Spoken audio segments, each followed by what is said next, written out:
No mai harumai, welcome to 3 News. Northland was hammered at the weekend. Now the whole country's about to feel it. There are warnings and watches in place for strong winds and rain for the entire upper half of the North Island. Whangārei District has declared a precautionary state of emergency for the next 7 days. And as Adam Hollingworth reports from Oakura, that declaration will give emergency services extra powers as the residents prepare for the next round of storms forecast to start from 1 a.m. They look after each other in Oakura. Kelvin Watson walked down a flooded road to check up on his neighbours. They're doing good. They've got the facilities and resources to look after himself. I was heading to the shop, so I thought I knew he'd be kind of trapped in with the water. So I thought I'd come and hit him up, see if he needed anything from the shop. So, yeah, but he's good. He's in good spirits. The shop, vital for just about everyone. General store owner Nina Rogers and her partner have been at the heart of the community for 30 years. But the weekend storm shocked even her. I never expected what we got. There was a lot of rain, a lot of noise, and I woke up in the morning to find lakes everywhere. Her backyard and her shared housing, a classic car, are a mess she won't face till after the next storm hits. We can't do anything at the moment because we are expecting this huge deluge, bigger deluge than what we had the other day. It's a big hit to her family, just like the weather this summer has been a big hit to the store's income, perhaps $100,000. Yes, we've lost huge amounts of money in profit. You know, we will have no profit this summer, so that will make it really hard over the winter. But we'll still be here, I'm sure. After easily the worst storm in 30 years, Nina says people are gutted and spirits are sinking. Morale was reasonably high early yesterday, but by the end of the day, people were exhausted, absolutely exhausted. And there's a lot of elderly people in our community as well, and they just haven't got the stamina to be able to keep going as long as maybe the young people can. But Nina knows the community relies on her. Our whole thing is to make sure that we are here for the people out there. We've been here 30 years and we've opened it every day, except for the 5 days of Gabrielle, at 8 o'clock in the morning for 30 years. So that's a record that people know about, I'm sure, and hopefully they value. Civil Defence is telling batch owners who are worried about their properties, please do not return to your properties this weekend. And police have a clear message for rubberneckers, please do not come, for your health and safety and for that of others. Slips have by and large cleared, but with persistent if not heavy rain for much of the past day, many roads and fields that had dried out yesterday by today were underwater again. It was too deep for our car, but the local constable took us through the floods as he checked up on the more far-flung residents. They were stoic. We got a few slips down the batches. Nearly lost one batch.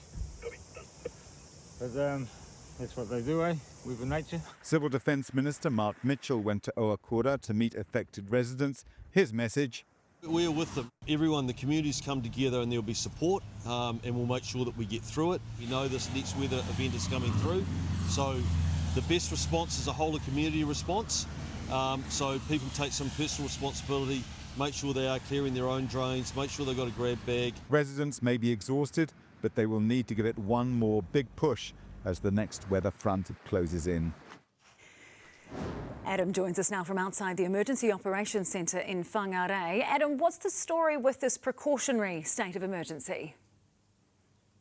Well, it's precautionary because it hasn't yet quite reached the level of an emergency, but given that we've had this really bad weather 2 days ago, we've had virtually persistent rain ever since, and we've got this bad bout of weather that's coming through, they want to be able to swing into action the moment it does become an emergency. I mean, the sort of powers they'll get, they'll be able to evacuate people or premises, they'll be able to close roads, they'll be able to requisition property or equipment. Basically, they'll be able to cut all sorts of red tape. It'll also enable them to stop those rubberneckers from going into those potentially dangerous places. One of the bit of good news that we have had is that we've been speaking to the people who've been working on Ngāia Bridge. That was the last bridge that remained closed after that last bout of bad weather. They've been working on buttressing it, and they reckon that they will be ready to get it open again either later tonight or tomorrow morning, albeit ahead of that next bad bout of weather. Adam, thanks so much. Heather Keats from MetService is with me. OK, Heather, so what can Northlanders expect tonight? Yeah, so they are currently under that orange heavy rain warning this evening. Now, the rain is really set to ramp up for them from about 1 tomorrow morning. They can expect up to another 160 millimetres of rain within 24 hours on top of what's already fallen. So there'll be localised downpours again, rates of 20-25 millimetres per hour. Again, dangerous river conditions, flooding, more slips or at least new slips. Driving will be dangerous. Power, communication outages. Now, there is a high chance that we'll upgrade this to a rare red warning. If that happens, that'll be tomorrow. OK, but this isn't just going to be a Northland event, is it? No, absolutely not. The tropical low, which is called TD05F, is still heading our way. It's going to merge with the current weather system or the current weather setup over the country at the moment. It'll merge with us late tomorrow, then sweep across the country on Thursday, and then it'll be gone Friday morning.